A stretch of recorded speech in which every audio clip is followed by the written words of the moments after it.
Hello my yarny friends, this is Rin with Tiny Dancer Fabric Crochet, and as you can see here, I have a lot of stuff spread out.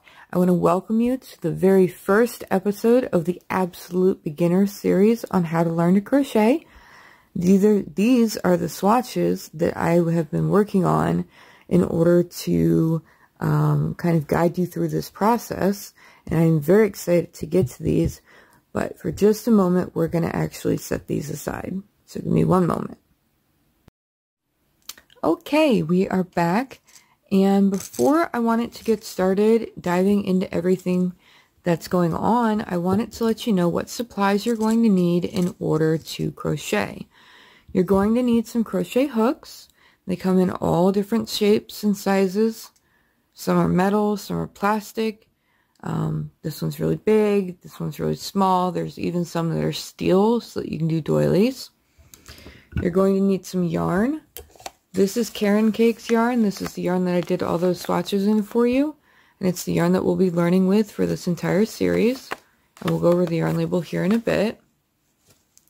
You will need some form of a cutting implement. I either have my dedicated pair of scissors that nobody in my family is allowed to use for anything else because it will dull them, or I have my TSA approved Clover yarn cutter. The blade is completely inaccessible, so you can actually take this on an airplane. You will also need a tapestry needle. This one has a nice wide head and a curved body, like so. I got that at Michael's. You can get most of this at Hobby Lobby's, Michael's, or Joann's. Or if you're in the UK, you can get it at any local yarn store. I would also recommend a pen or pencil to write on your pattern, or if you're designing a pattern, of course, to take your notes with. So now that you have everything you need, I want to take a moment to go over this yarn label with you, teach you a little bit about yarn. Yarn comes literally in all different shapes and sizes, literally. It's really cool. It comes in all different kinds of fibers and all sorts of stuff. This one is by Karen, as you can see. Yarn Inspirations owns Karen, and it says it's made in Turkey. This first number here is the number that the company gives the colorway, which they have chosen to call Bumbleberry. But more importantly, this number down here, the 294017 number, that is your die lot. Anytime that you're wanting to get for a big project, you need to make sure that you get enough yarn in your die lot, otherwise your yarn could look different from skein to skein. If we move down a little bit, you'll see that this is a medium weight 4 yarn.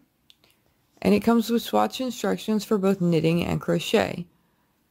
Since we're going to be focusing on crochet, I can go ahead and show you that this means that for 13 stitches across with an H hook, which is what I'm holding right now, H5 millimeter, you should be able to get 14 rows and have that 13 stitches by 14 rows come out to 4 by 4 inches or 10 by 10 centimeters. This also comes with laundry instructions.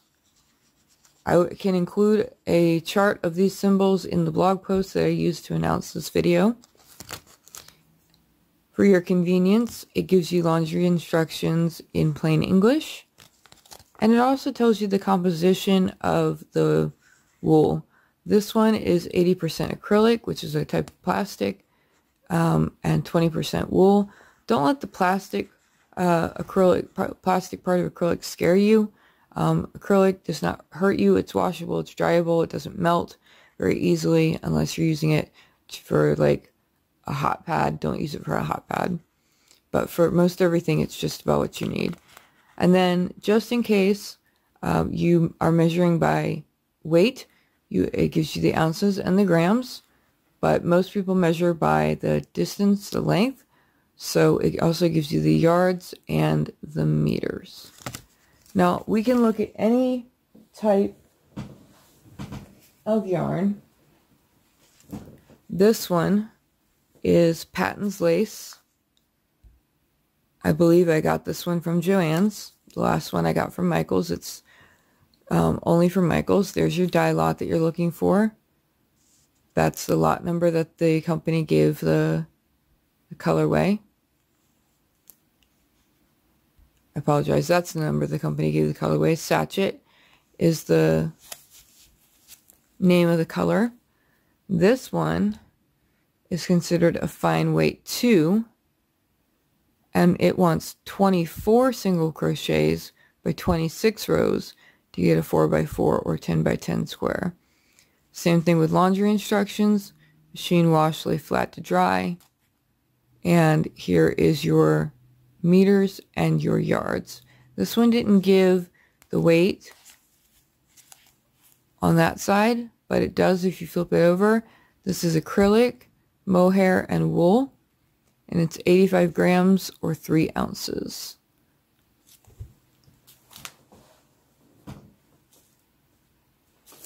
One more yarn we can look at. This is Lion Brand's Landscapes yarn. You can get this at Walmart. Okay, this is what's called a roving yarn. So it's going to have some pieces that are bigger than others. You always want to use a bigger hook on a roving yarn. But you see all the same basic information is here. It's 100% acrylic, excuse me. So it's a weight 4, 3.5 ounces, 100 grams, 147 yards, 134 meters. This one wants 12 single crochets with a K hook and 15 rows to get the 4x4 or 10x10, which is an industry standard. And it gives you those laundry instructions again. Machine wash gentle, lay flat to dry. Your dye lot is here. The lot for the colorway that the manufacturer gave us here, and it is called Tropics. So that is a basic introduction to yarn. Let's go ahead and clean up my workspace a little bit, and we'll get started on the last part of this video, which is making a slip knot. Okay, welcome back. Now that we've got our workspace cleared off, I'm going to show you how to make a simple slip knot using your fingers. So to get started, you'll want to find the end of your yarn, as I have here, and you're just going to want to lay it, kind of drape it across your hand like so. Kind of hold it here, let it go between those two fingers, and then hold it tight with those two fingers. Okay, hold it tight with these two fingers. Then you're going to want to flip your hand over, go around it once towards the top of your fingers, and then crisscross towards the back, and then grab that working yarn with one of your spare fingers. You're going to want to go under